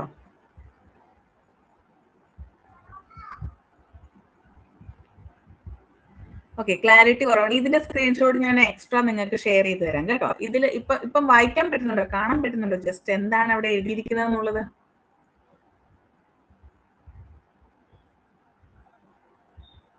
ഓക്കെ ഓക്കെ, ഇത് വളരെ ഇമ്പോർട്ടന്റ് ആയിട്ടുള്ള ഒരു പോയിന്റ് ആണ്. Evolution of public administration. അതായത് നമ്മൾ ഇന്നീ കാണുന്ന രീതിയിലേക്ക് പബ്ലിക് അഡ്മിനിസ്ട്രേഷൻ എത്തുമ്പോൾ അതൊരു 5 പ്രധാനപ്പെട്ട സ്റ്റേജസിലൂടെയാണ് കടന്നു പോയിരിക്കുന്നത്. അപ്പൊ അത് ഏതൊക്കെയാണ് ആ സ്റ്റേജസ് എന്നുള്ളതാണ് നമ്മൾ എവല്യൂഷൻ ഓഫ് പബ്ലിക് അഡ്മിനിസ്ട്രേഷൻ കൊണ്ട് ഉദ്ദേശിക്കുന്നത്. ഇതില് ഫസ്റ്റ് സ്റ്റേജ് എന്ന് പറയുന്നത് പൊളിറ്റിക്സ് അഡ്മിനിസ്ട്രേഷൻ ഡയക്കട്ടോമി എന്നാണ്. 1887 തൊട്ട് 1926 വരെയുള്ള കാലഘട്ടമാണ് പൊളിറ്റിക്സ് അഡ്മിനിസ്ട്രേഷൻ ഡയക്കട്ടോമി പീരീഡ് ആയിട്ട് നമ്മൾ പറയുന്നത്. വിച്ച് മീൻസ് ഈ പൊളിറ്റിക്സിനെയും അഡ്മിനിസ്ട്രേഷനെയും രണ്ടും സെപ്പറേറ്റ് ഡിസിപ്ലിൻസ് ആയിട്ട് കൺസിഡർ ചെയ്യുന്ന ഒരു കാലഘട്ടമായിരുന്നു പൊളിറ്റിക്സ് അഡ്മിനിസ്ട്രേഷൻ ഡയക്കട്ടോമി എന്ന് പറയുന്നത്. നമ്മൾ പല സമയത്തും പറയുന്നുണ്ട് പബ്ലിക് അഡ്മിനിസ്ട്രേഷൻ എന്ന് വെച്ചാൽ പൊളിറ്റിക്സ് ആണ്, പൊളിറ്റിക്സ് എന്ന് വെച്ചാൽ പബ്ലിക് അഡ്മിനിസ്ട്രേഷൻ ആണ്. അങ്ങനെ ഒരു ക്രിറ്റിസിസംസ് അല്ലെ കോൺട്രവേഴ്സീസ് ഒക്കെ വരാറുണ്ട്. പക്ഷെ ഫസ്റ്റ് സ്റ്റേജ് എന്ന് പറയുന്നത് ഈ രണ്ട് ഡിസിപ്ലിൻസിനെ സെപ്പറേറ്റ് ആയിട്ട് കൺസിഡർ ചെയ്യുന്ന ഒരു കാലഘട്ടമാണ്. അപ്പൊ ഇത് പഠിച്ചു വെക്കുക. കാലഘട്ടം ഏതാണെന്ന് പഠിച്ചു വെക്കുക. മാച്ച് ദ ഫോളോയിങ് ചോദിക്കും. 1887 തൊട്ട് 1926 വരെയാണ് പൊളിറ്റിക്സ് അഡ്മിനിസ്ട്രേഷൻ ഡയക്കട്ടോമിയുടെ കാലഘട്ടം എന്ന് പറയുന്നത്. And separation of public administration and politics എന്നുള്ളതാണ് ഇതിന്റെ പ്രധാനപ്പെട്ട കണ്ടന്റ് എന്ന് പറയുന്നത്. ഇനി ഇവിടെ പഠിച്ചു വെക്കേണ്ട ഒരു കാര്യം എന്ന് വെച്ചാൽ ഇവിടുത്തെ പ്രധാനപ്പെട്ട തിങ്കേഴ്സിനെയാണ്. പൊളിറ്റിക്സ് അഡ്മിനിസ്ട്രേഷൻ ഡയക്കട്ടോമിയുടെ അണ്ടറിൽ വരുന്ന തിങ്കേഴ്സ് ആണ് നമ്മുടെ Woodrow Wilson, father of public administration എന്ന് പറഞ്ഞിട്ടുള്ള വുഡ്രോ വിൽസൺ, അതുപോലെ തന്നെ ഫ്രാങ്ക് ജെ ഗുഡ്നൗ, അതുപോലെ LD വൈറ്റ്. ഇതിന്റെ ഒരു കാര്യം പറയുകയാണെങ്കിൽ ഈ Woodrow Wilson 1887 study of administration എന്ന് പറയുന്ന ഒരു ആർട്ടിക്കിൾ പബ്ലിഷ് ചെയ്തിരുന്നു. ഈ പബ്ലിഷ് ചെയ്ത സമയത്ത് അദ്ദേഹം പറയുന്നത് പൊളിറ്റിക്സിനെയും അഡ്മിനിസ്ട്രേഷനെയും രണ്ട് ടോപ്പിക്കുകളായിട്ട് കൺസിഡർ ചെയ്യണം. ഇവ തമ്മിൽ സെപ്പറേറ്റ് ആയിട്ടാണ് നിലനിർത്തേണ്ടത്, അല്ലാതെ ഒരുമിച്ച് നിലനിർത്തേണ്ട കാര്യമില്ല എന്നുള്ള ഒരു കോൺസെപ്റ്റ് ആദ്യമായിട്ട് കൊണ്ടുവരുന്നത് വുഡ്രോ വിൽസൺ ആണ്. അപ്പോൾ അദ്ദേഹത്തിന്റെ ബുക്കിന്റെ പേര് ഓർത്ത് വെക്കണം. ഇത് ചോദിച്ചിട്ടുണ്ട് ഇതിനു മുന്നേ. സ്റ്റഡി ഓഫ് അഡ്മിനിസ്ട്രേഷൻ 1887 പബ്ലിഷ് ചെയ്തതാണ് സ്റ്റഡി ഓഫ് അഡ്മിനിസ്ട്രേഷൻ എന്ന് പറയുന്നത്. ഇനി രണ്ടാമത് അത് ജസ്റ്റ് വുഡ്രോ വിൽസൺ പറഞ്ഞു, സ്റ്റാർട്ട് ചെയ്തു, അവിടെ വെച്ചു, അങ്ങനെ അങ്ങ് പോയി. പിന്നെ അതിനെക്കുറിച്ച് ഡീറ്റെയിൽ ആയിട്ടുള്ള സ്റ്റഡീസോ കാര്യങ്ങളോ അനാലിസിസോ ഒന്നും വന്നില്ല. അതിനുശേഷം 1900 ഫ്രാങ്ക് ജെ ഗുഡ്നൗ എന്ന് പറയുന്ന അമേരിക്കൻ പൊളിറ്റിക്കൽ അഡ്മിനിസ്ട്രേറ്റീവ് തിങ്കർ ആണ്. അദ്ദേഹം പൊളിറ്റിക്സ് ആൻഡ് അഡ്മിനിസ്ട്രേഷൻ എന്ന് പറയുന്ന ഒരു ആർട്ടിക്കിൾ പബ്ലിഷ് ചെയ്യുന്നു. അത് പബ്ലിഷ് ചെയ്തതോടു കൂടിയാണ് ഈ പൊളിറ്റിക്സ് അഡ്മിനിസ്ട്രേഷൻ ഡൈക്കട്ടോമി എന്ന് പറയുന്ന ഒരു ഐഡിയ എക്സ്പാൻഡഡ് ആകുന്നത്. അപ്പം വുഡ്രോ വിൽസൺ ആണ് സ്റ്റാർട്ട് ചെയ്യുന്നത്, അതിനെ എക്സ്പാൻഡ് ചെയ്യുന്നത് ഫ്രാങ്ക് ജെ ഗുഡ്നൗ ആണ്. അതുകൊണ്ട് തന്നെ അദ്ദേഹത്തിനെ father of American public administration എന്നാണ് അറിയപ്പെടുന്നത്. അത് നോർമലി ചോദിച്ച് കാണാറില്ല സെറ്റിന്റെ പെർസ്പെക്റ്റീവില്, നെറ്റിൽ അത് ചോദിക്കാറുണ്ട്, പക്ഷെ നിങ്ങൾക്ക് അത് ചോദിച്ച് കാണുന്നില്ല. എന്നാലും ജസ്റ്റ് ഒന്ന് ഓർത്ത് വെച്ചേക്കുക, ഫ്രാങ്ക് ജെ ഗുഡ്നൗവിനെ നമ്മൾ father of American public administration എന്നാണ് പറയുന്നത്. ഇനി ഇതിനു ശേഷം വന്ന ആളാണ് L D White. L D white ആണ് നമ്മുടെ പബ്ലിക് അഡ്മിനിസ്ട്രേഷനുമായി അസോസിയേറ്റ് ചെയ്തിട്ട് കുറെ കോൺസെപ്റ്റുകൾ നമ്മൾ ഇപ്പൊ പഠിച്ചില്ലേ, അതിലൊക്കെ പ്രധാനപ്പെട്ട കോൺട്രിബ്യൂഷൻസ് ഒക്കെ നൽകിയിരിക്കുന്ന ആളാണ് L D White. L D വൈറ്റിന്റെ പ്രധാനപ്പെട്ട ബുക്കാണ് introduction to the study of public administration എന്ന് പറയുന്നത്. 1926 പബ്ലിഷ് ചെയ്യുന്നത്. അപ്പം 1887 തൊട്ട് 1926 വരെയുള്ള ഈ ഒരു കാലഘട്ടത്തിൽ നമ്മൾ എടുത്തു പറയേണ്ട നോട്ടബിൾ ആയിട്ടുള്ള 3 അഡ്മിനിസ്ട്രേറ്റീവ് തിങ്കേഴ്സ് ആണുള്ളത്. വുഡ്രോ വിൽസൺ ഉണ്ട്, ഫ്രാങ്ക് ജെ ഗുഡ്നൗ ഉണ്ട്, അതുപോലെ തന്നെ എൽ ഡി വൈറ്റ് ഉണ്ട്. ഫസ്റ്റ് സ്റ്റേജ് ക്ലിയർ ആയോ? ഇതിന്റെ പ്രധാനപ്പെട്ട കാര്യം എന്ന് പറയുന്നത് ഇത്രയേ ഉള്ളൂ. പൊളിറ്റിക്സിനെയും അഡ്മിനിസ്ട്രേഷനെയും രണ്ട് ആസ്പെക്ടുകളായിട്ട് അല്ലെങ്കിൽ 2 ഡിസിപ്ലിൻസ് ആയിട്ട് 2 സബ്ജക്റ്റ് ആയിട്ട് കൺസിഡർ ചെയ്യുക എന്നുള്ളതാണ്.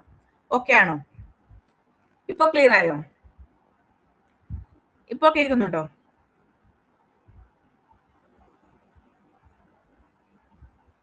ഓക്കെ, ഫസ്റ്റ് സ്റ്റേജ് ക്ലിയർ ആയോ? സെക്കൻഡ് സ്റ്റേജിലോട്ട് പോകട്ടെ. PDF തരും. ഇനി രണ്ടാമത്തെ സ്റ്റേജ് എന്ന് പറയുന്നത് പ്രിൻസിപ്പിൾസ് ഓഫ് അഡ്മിനിസ്ട്രേഷൻ ആണ്. ഇത് 1927 തൊട്ട് 1937 വരെയുള്ള ഒരു പീരീഡ് ആണ് പ്രിൻസിപ്പിൾസ് ഓഫ് അഡ്മിനിസ്ട്രേഷൻ എന്ന് പറയുന്നത്. ഇതിന് വളരെ ഇമ്പോർട്ടന്റ് ആയിട്ടുള്ള ഒരു കാര്യമുണ്ട്. കാരണം എന്താണെന്ന് വെച്ചാൽ പബ്ലിക് അഡ്മിനിസ്ട്രേഷനെ തന്നെ ഗോൾഡൻ ഏജ് എന്ന് കൺസിഡർ ചെയ്യുന്നത് പ്രിൻസിപ്പിൾസ് ഓഫ് അഡ്മിനിസ്ട്രേഷൻ എന്ന് പറയുന്ന സെക്കൻഡ് സ്റ്റേജിനെയാണ്. ഒരുപാട് കാര്യങ്ങൾ അല്ലെങ്കിൽ ഒരുപാട് കോൺട്രിബ്യൂഷൻസ് ഒക്കെ നടന്നിട്ടുള്ള ഒരു കാലഘട്ടമാണ് സെക്കൻഡ് സ്റ്റേജ് എന്ന് പറയുന്നത്. ഇവിടുത്തെ പ്രധാനപ്പെട്ട ഒരു തിങ്കറാണ് WF വില്യബി എന്ന് പറയും. അദ്ദേഹത്തിന്റെ principles of public administration 1927 publish ചെയ്യുന്നതോടു കൂടിയാണ് ഈ ഒരു സ്റ്റേജ് ആരംഭിക്കുന്നത്. അപ്പൊ 1927 തൊട്ട് 1937 വരെയാണ് സെക്കൻഡ് സ്റ്റേജ്. WF വില്യബിയുടെ പ്രിൻസിപ്പിൾസ് ഓഫ് പബ്ലിക് അഡ്മിനിസ്ട്രേഷൻ എന്ന് പറയുന്ന ബുക്കിന്റെ പബ്ലിക്കേഷൻ ആണ് ഈ ഒരു സ്റ്റേജിന്റെ ആരംഭം എന്ന് പറയുന്നത്. ഇതിനുശേഷം ഇതിൽ വന്നിട്ടുള്ള പ്രധാനപ്പെട്ട തിങ്കറാണ് FW ടൈലർ. നിങ്ങൾ കേട്ടിട്ടുണ്ടാവും, സയന്റിഫിക് മാനേജ്മെന്റ് തിയറി പഠിച്ചിട്ടില്ലേ? എപ്പോഴെങ്കിലും സയന്റിഫിക് മാനേജ്മെന്റ് തിയറി പഠിച്ചിട്ടില്ലേ? പബ്ലിക് അഡ്മിനിസ്ട്രേഷനിൽ ആ തിയറി കൊണ്ടുവന്നിട്ടുള്ള FW ടൈലർ. അതുപോലെ തന്നെ ഹെൻറി ഫയോൾ കേട്ടിട്ടുണ്ടോ? ക്ലാസിക്കൽ തിയറിസ്റ്റ് ഒക്കെ ആയിട്ട് അറിയപ്പെടുന്ന Henri Fayol, MP Follett, Mooney and Reiley, ഇവരൊക്കെ ഈ ഒരു കാലഘട്ടത്തിലാണ് കൺസിഡർ ചെയ്യുന്നത്. നിങ്ങൾ ഇവിടെ ഈ ആളുകളുടെ പേര് ബുക്കുകൾ ഒന്നും പഠിക്കേണ്ട, ജസ്റ്റ് പഠിക്കേണ്ടത് ഇവരുടെ പേരുകൾ മാത്രമാണ് കേട്ടോ. WF Willoughby, FW Taylor, Henri Fayol, MP Follett, ഈ ഒരു ടൈം മാത്രം ഓർത്ത് വെച്ചേക്ക്. ഇൻ കേസ് ചോദിച്ചെങ്കിൽ ഗാങ് പ്ലാങ്ക് എന്ന് പറയുന്ന മോഡൽ കൊണ്ടുവന്നിട്ടുള്ളത് ഹെൻറി ഫയോൾ ആണ് എന്നുള്ളതൊന്ന് ഓർത്ത് വെച്ചേക്കണേ. ഇത് ചോദിക്കാൻ ചാൻസ് വളരെ കുറവാണ്, പക്ഷെ ഇൻ കേസ് ചോദിച്ചെങ്കിൽ തെറ്റിക്കരുത്. ഹെൻറി ഫയോൾ ആണ് ഗാങ് പ്ലാങ്ക് കൊണ്ടുവന്നതെന്ന് മാത്രം ഓർത്ത് വെക്കുക. ഇവരുടെ ബുക്കുകളൊന്നും പൊതുവെ ചോദിച്ചു കാണാറില്ല. ഇനി ഉണ്ടെങ്കിൽ ജസ്റ്റ് ഒന്ന് വായിച്ചു വിടാൻ വേണ്ടിയിട്ട് ആഡ് ചെയ്തു എന്ന് മാത്രമേ ഉള്ളൂ. ഓക്കെ, ഇനി നമ്മൾ ഇതിനു മുന്നേ ഡീറ്റെയിൽ ആയിട്ട് പറഞ്ഞൊരു കാര്യമില്ലേ, പോസ്റ്റർ കോർബ്. ഈ പോസ്റ്റർ കോർബ് എന്ന് പറയുന്ന ഒരു ഐഡിയ വരുന്നത് ഈ ഒരു സ്റ്റേജിലാണ് കേട്ടോ. അദ്ദേഹത്തിന്റെ paper on science of public administration എന്ന് പറയുന്ന ആ ഒരു ആർട്ടിക്കിളിലാണ് പോസ്റ്റർ കോർബിനെ കുറിച്ചൊക്കെ അദ്ദേഹം ഡീറ്റെയിൽ ആയിട്ട് പറയുന്നത്. സെക്കൻഡ് സ്റ്റേജ് ക്ലിയർ ആയോ? സെക്കൻഡ് സ്റ്റേജ് ക്ലിയർ ആയോ? ഇവിടെ നിങ്ങൾ പ്രധാനമായിട്ടും പഠിക്കേണ്ട പേര് WF വില്യബി ആണ്. അതിനുശേഷം FW Taylor, Henri Fayol, MP Follett, Mooney and Reiley, Luther Gulick and, Urwick, ഇത്രയും പേരെ ഒന്ന് ഓർത്ത് വെക്കുക. ഈ സ്റ്റേജസിലുള്ള പ്രധാനപ്പെട്ട തിങ്കേഴ്സ് ആരൊക്കെയാണ് എന്നുള്ളതൊന്ന് ഓർത്ത് വെച്ചേക്കുക. ഓക്കെ, ക്ലിയർ ആയോ? സെക്കൻഡ് സ്റ്റേജ് ക്ലിയർ ആയോ?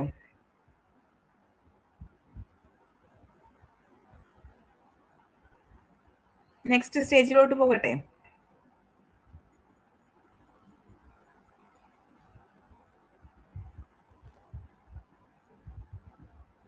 ഓഡിബിൾ ആണല്ലോ അല്ലേ?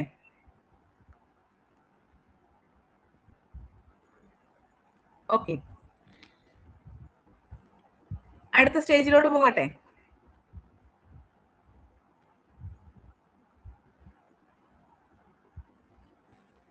ഇനി മൂന്നാമതായിട്ടുള്ള സ്റ്റേജ് എന്ന് പറയുന്നത് ഇറ ഓഫ് ചലഞ്ചസ് ആണ്. അപ്പം ആദ്യത്തെ സ്റ്റേജിൽ പബ്ലിക് അഡ്മിനിസ്ട്രേഷന് പൊളിറ്റിക്കൽ സയൻസും ഡിഫറെന്റ് ആയിട്ട് സെപ്പറേറ്റ് ആയിട്ട് കൺസിഡർ ചെയ്യണം എന്ന് പറയുന്നു. രണ്ടാമത്തെ സ്റ്റേജിൽ രണ്ടും കൂടെ കൺസിഡർ ചെയ്യുന്നു. മൂന്നാമത്തെ സ്റ്റേജിൽ വീണ്ടും ഒരു കോൺഫ്ലിക്റ്റ് ഉണ്ടാവുകയാണ്, അതായത് ഒരു ചലഞ്ചിങ് സിറ്റുവേഷൻ ഉണ്ടാവുകയാണ്. 1938 മുതൽ 1947 വരെയാണ് ഈ ഒരു കാലഘട്ടം എന്ന് പറയുന്നത്.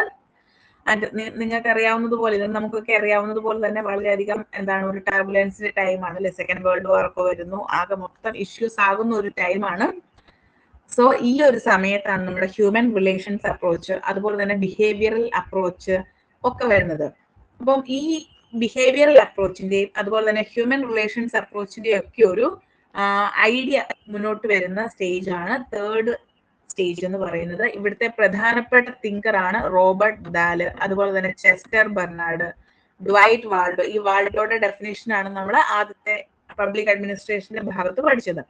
അപ്പോൾ ഇതൊക്കെ വളരെ ഇമ്പോർട്ടന്റ് ആയിട്ടുള്ള ഒരു തിങ്കേഴ്സ് ആയിട്ട് ഇവരൊക്കെ ഈ ഒരു സ്റ്റേജിലെ പ്രധാനപ്പെട്ട തിങ്കേഴ്സ് ആയിട്ട് പറയുന്നു.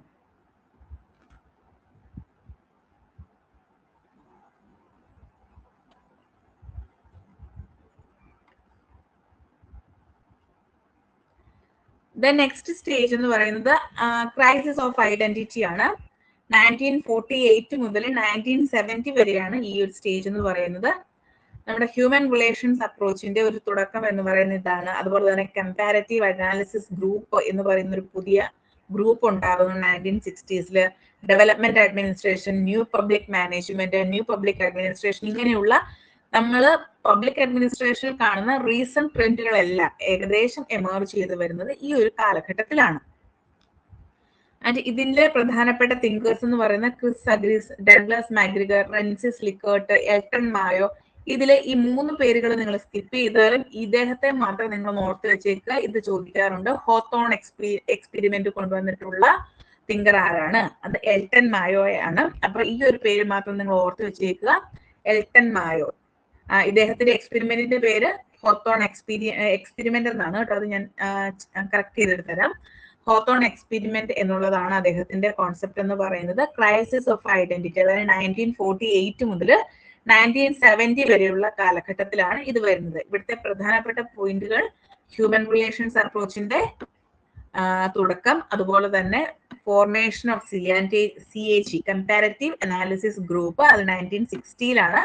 അതുപോലെ development administration, new public management തുടങ്ങിയവയൊക്കെ ഈ ഒരു കാലഘട്ടത്തിന്റെ പ്രത്യേകതകളാണ്. ആളുകളുടെ പേരുകളിൽ നിങ്ങൾ എൽട്ടൺ മായോ ഓർത്ത് വെക്കുക, ബാക്കിയുള്ളവരെയൊക്കെ ജസ്റ്റ് വായിച്ചു വിട്ടാൽ മതിയാകും. ഇതുവരെയും ഇവരെ ഒന്നും എക്സാമിന് ചോദിച്ചിട്ടില്ല, ഇദ്ദേഹത്തെ മാത്രമാണ് എക്സാമിന് ചോദിച്ചിട്ടുള്ളത്. പക്ഷെ ഇൻ കേസ് ചോദിച്ചാൽ നിങ്ങൾക്ക് മാർക്ക് കിട്ടാതെ പോകരുത്, അതുകൊണ്ട് ആഡ് ചെയ്തൊന്നും മാത്രം ജസ്റ്റ് വായിച്ചു വിടുക. ഓക്കെ. ഇനി ലാസ്റ്റ് സ്റ്റേജ് എന്ന് പറയുന്നത് ഇപ്പൊ നടന്നുകൊണ്ടിരിക്കുന്ന സ്റ്റേജ് ആണ് പബ്ലിക് പോളിസി പെർസ്പെക്റ്റീവ് എന്ന് പറയും. 1971 മുതൽ ഈ ഒരു കാലഘട്ടമാണ് പബ്ലിക് പോളിസി പെർസ്പെക്റ്റീവിൽ വരുന്നത്. ഇവിടെ പബ്ലിക് അഡ്മിനിസ്ട്രേഷനും പ്രൈവറ്റ് അഡ്മിനിസ്ട്രേഷനും തമ്മിൽ യാതൊരു തരത്തിലുള്ള ഡിഫറൻസും ഇല്ല എന്നുള്ളതായിരുന്നു പ്രധാനപ്പെട്ട കണ്ടന്റ് ആയിട്ട് പറയുന്നത്, അല്ലെങ്കിൽ വാദഗതികൾ എന്ന് പറയുന്നത്. പബ്ലിക് അഡ്മിനിസ്ട്രേഷനും പ്രൈവറ്റ് അഡ്മിനിസ്ട്രേഷനും തമ്മിൽ ഡിഫറൻസ് ഒന്നുമില്ല, അവ സെയിം ആണ് എന്നുള്ളതാണ് പബ്ലിക് പോളിസി പെർസ്പെക്റ്റീവിന്റെ ഒരു അനാലിസിസ് എന്ന് പറയുന്നത്. ഇവിടുത്തെ 2 പ്രധാനപ്പെട്ട തിങ്കേഴ്സ് ആണ് ഡേവിഡ് ഓസ്ബോണും ഗ്യാബ്ലറും. ഇവരെ നിങ്ങൾ പഠിച്ചില്ലെങ്കിലും കുഴപ്പമില്ല, പക്ഷെ ഈ ഒരു കാര്യം പഠിക്കുക. പബ്ലിക് പോളിസി പെർസ്പെക്റ്റീവ് എന്ന് പറയുന്നത് 1971 മുതൽ ഇപ്പോൾ വരെയുള്ള കാലഘട്ടമാണ്. അതുപോലെ no difference between public administration and private administration എന്നുള്ളതാണ് ഈ ഒരു കാലഘട്ടത്തിന്റെ പ്രധാനപ്പെട്ട പ്രത്യേകത എന്നുള്ളത് മാത്രം ഓർത്തു വെക്കുക. ഓക്കെ, ക്ലിയർ ആയോ? ഇത്രയുമാണ് നമ്മുടെ എവല്യൂഷൻ ഓഫ് പബ്ലിക് അഡ്മിനിസ്ട്രേഷൻ എന്ന് പറയുന്നത്. ഒന്നുകൂടി പറയണം പ്രധാനപ്പെട്ട പോയിന്റ്സുകൾ ഒന്നുകൂടെ പറയണോ?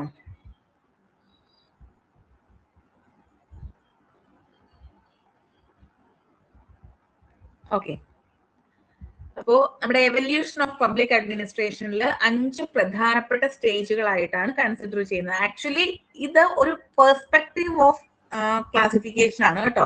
ഇതല്ലാതെ മറ്റൊരു തിങ്കർ വേറൊരു രീതിയിൽ ക്ലാസിഫൈ ചെയ്യുന്നുണ്ട്. നോർമലി നമ്മുടെ സെറ്റ് എക്സാമിന് ക്ലാസിഫിക്കേഷൻ ചോദിക്കാറില്ല, അതുകൊണ്ട് ഞാൻ ആഡ് ചെയ്തിട്ടില്ല. ഇത് പഠിച്ചാൽ മതിയാകും. ആ ഒരു ക്ലാസിഫിക്കേഷൻ കുറച്ചുകൂടി എലാബറേറ്റഡ് ആണ്, കുറച്ചുകൂടി ഇതിൽ നിന്നും വ്യത്യസ്തമാണ്, അതുകൊണ്ട് അത് പൊതുവെ ചോദിക്കാറുമില്ല. ഇത് മാത്രം പഠിക്കുക. ഓക്കെ, അപ്പൊ ഫസ്റ്റ് സ്റ്റേജ് എന്ന് പറയുന്നത് 1887 തൊട്ട് 1926 വരെ പൊളിറ്റിക്സ് അഡ്മിനിസ്ട്രേഷൻ ഡയക്കട്ടോമി എന്ന് പറയുന്ന ഒരു സ്റ്റേജ് ആണ്. ഇവിടെ പബ്ലിക് അഡ്മിനിസ്ട്രേഷനെയും പൊളിറ്റിക്സിനെയും രണ്ട് സെപ്പറേറ്റ് സബ്ജക്റ്റുകളായിട്ടാണ് കൺസിഡർ ചെയ്തത്. ഇവിടുത്തെ പ്രധാനപ്പെട്ട തിങ്കേഴ്സ് എന്ന് പറയുന്നത് Woodrow Wilson, Frank J Goodnow, L D white.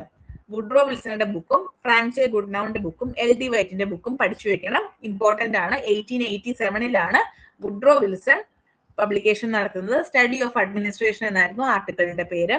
Then Frank J. Goodnow, Politics and Administration, published in 1900. Then L.D. White, Introduction to the Study of Public Administration, 1926. ഇതാണ് ഫസ്റ്റ് സ്റ്റേജിൽ നമ്മൾ പ്രധാനമായിട്ടും ഓർത്തു വെക്കേണ്ട കാര്യങ്ങൾ. രണ്ടാമത്തെ സ്റ്റേജിലേക്ക് വരുമ്പോഴേക്കും പ്രിൻസിപ്പിൾസ് ഓഫ് അഡ്മിനിസ്ട്രേഷൻ എന്ന് പറയുന്ന സ്റ്റേജ് ആണ്. 1927 തൊട്ട് 1937 വരെയാണ് ഈ ഒരു കാലഘട്ടം എന്ന് പറയുന്നത്. ഇത് പബ്ലിക് അഡ്മിനിസ്ട്രേഷന്റെ ഒരു ഗോൾഡൻ ഏജ് ആയിട്ടാണ് കൺസിഡർ ചെയ്യുന്നത്.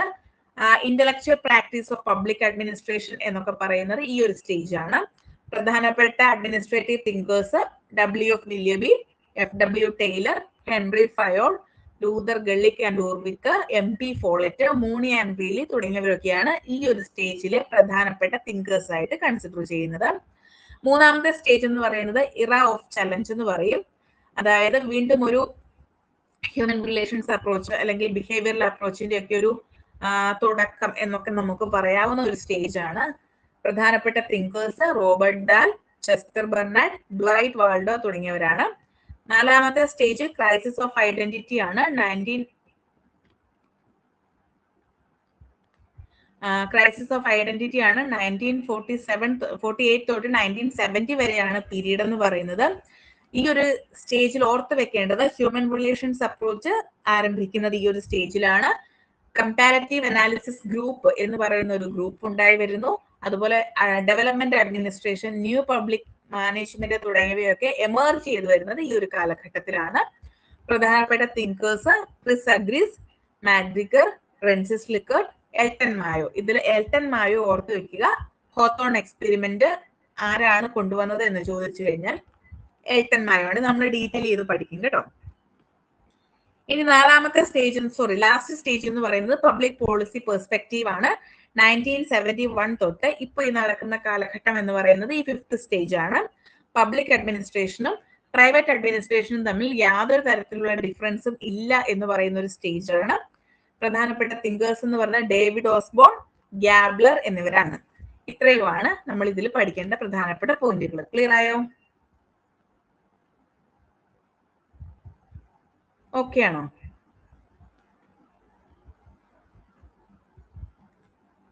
ഓക്കെ.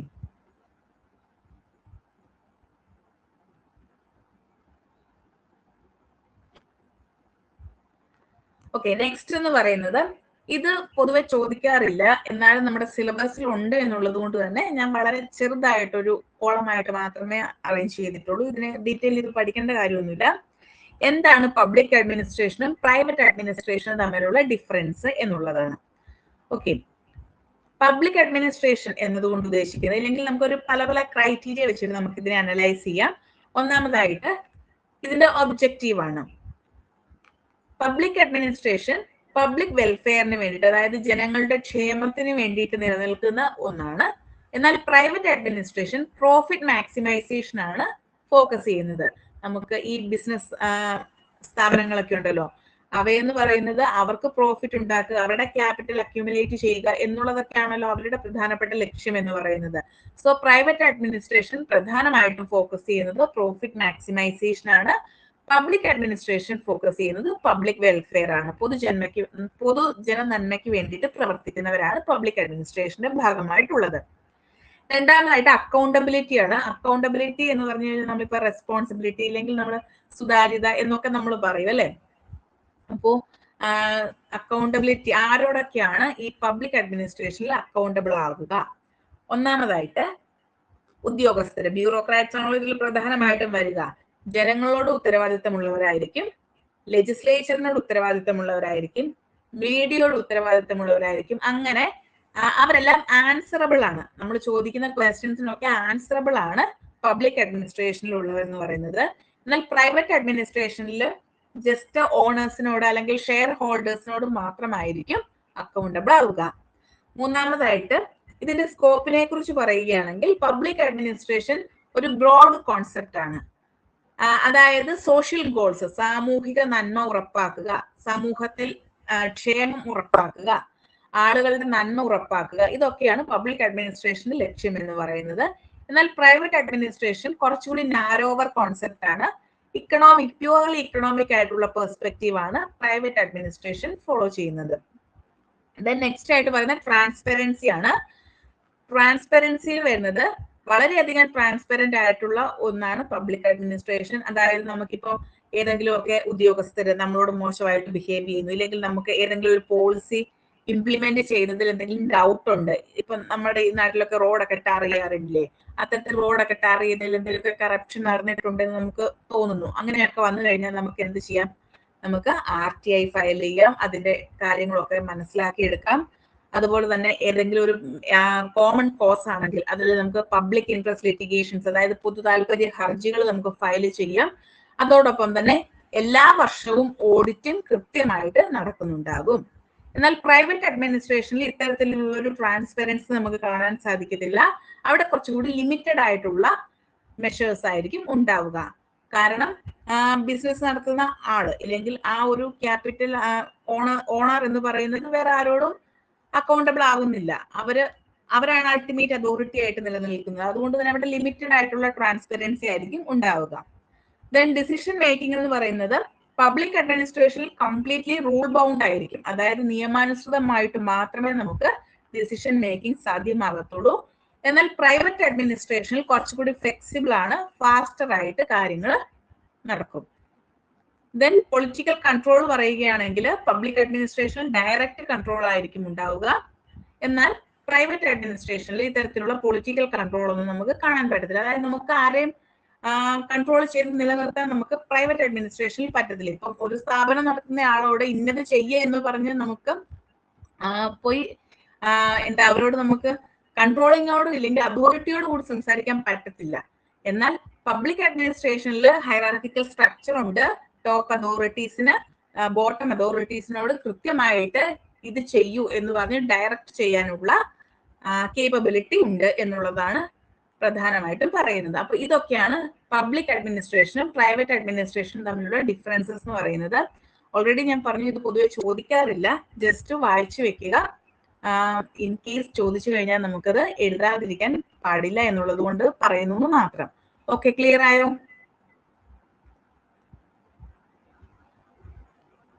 ക്ലിയർ ആയോ?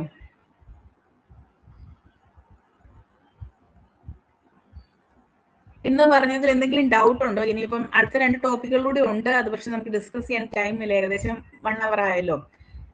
ഇന്ന് പറഞ്ഞ ഈ ഒരു ടോപ്പിക്കുകളിൽ ഏതെങ്കിലും ഡൗട്ട് ഉണ്ടോ?